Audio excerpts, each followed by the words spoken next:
కనబడుతుంది ఏమన్నా? ఓకే. జై తెలంగాణ. అందరికీ నమస్కారం. మేము బీకే గూడలో దాసారంలో ఉన్నటువంటి కాలనీల మధ్యలో ఉన్నాము. ఈ మొత్తం చుట్టూ ఇండ్లు ఉన్నాయి. మధ్యలో మాత్రం చెత్త బండ్లు తీసుకుని ట్రాన్స్పోర్ట్ చేసేటటువంటి ఆటోలు అన్నీ కూడా ఇక్కడ ఉన్న 4 ఎకరాలలో పర్మనెంట్గా వాళ్ళు పార్కింగ్ చేసుకొని ఉంటున్నారు.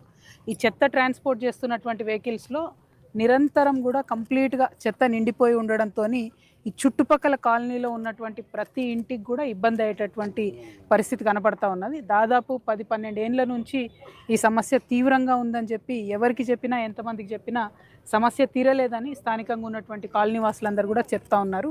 మరి జనావాసాల మధ్యలో ఇది ఎందుకు పెట్టారు? ఇది పెడితే దీనికి ఏమైనా పర్మిట్ ఉందా? జిహెచ్ఎంసీ పెట్టించిందా? జిహెచ్ఎంసీకి వీళ్ళందరూ అఫీషియల్గా సప్లై చేస్తారా? ఏంది అనేటటువంటిది మాత్రం ఒక క్లారిటీ ఎవరికి కూడా లేనటువంటి పరిస్థితి. రెండవది, ఇక్కడ మొత్తం ఇట్లా డంప్ యార్డ్ లాగా ఉండడం, దీనిలో అసాంఘిక కార్యకలాపాలు జరుగుతూ ఉన్నాయి. చాలామంది గంజాయి తాగడము, మొన్న దసరా అప్పుడు కూడా ఒక మర్డర్ జరగడం, వచ్చేపోయే ఆడపిల్లలందరికీ కూడా ఇబ్బందికరమైన వాతావరణం ఉండడం, ఈ అన్ని అంశాలను కూడా పరిగణలోకి తీసుకొని చుట్టూ ఉన్నటువంటి అన్ని కాలనీల ప్రజలు కూడా మరి ఖచ్చితంగా ఇక్కడ నుంచి ఈ డంపింగ్ యార్డ్ని, ఈ ఆటోలో నిలిపివేయడాన్ని తీసేయాలని డిమాండ్ చేస్తూ ఉన్నారు. మరి ప్రజలు కోరిన విధంగా ఖచ్చితంగా ఈ డంప్ యార్డ్ని ఇక్కడ నుంచి తీసేయడానికి తెలంగాణ జాగృతి పక్షాన మేము పోరాటం చేస్తాం.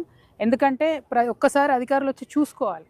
కంప్లీట్గా ఇండ్ల మధ్యలో ఉన్నది, చాలా భయానకమైనటువంటి వాతావరణం ఉన్నది. చిన్న చిన్న పిల్లలు ట్యూషన్లకు పోతూ ఉంటారు, క్లాసెస్కి పోతూ ఉంటారు.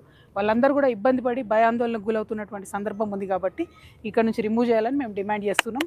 తెలంగాణ జాగృతి జనం బాట కార్యక్రమంలో భాగంగా ప్రతి జిల్లా తిరుగుతున్న ప్రతి జిల్లాలో కూడా ఇటువంటి సమస్యలు, ప్రజలు ఎదుర్కొనేటటువంటి సమస్యలను ప్రభుత్వం దృష్టికి తీసుకొచ్చి వారి మీద ఒత్తిడి పెంచి పరిష్కరించేందుకు మేము ఈ ప్రయత్నం చేస్తూ ఉన్నాం. Thank you. జై తెలంగాణ. జై జాగృతి.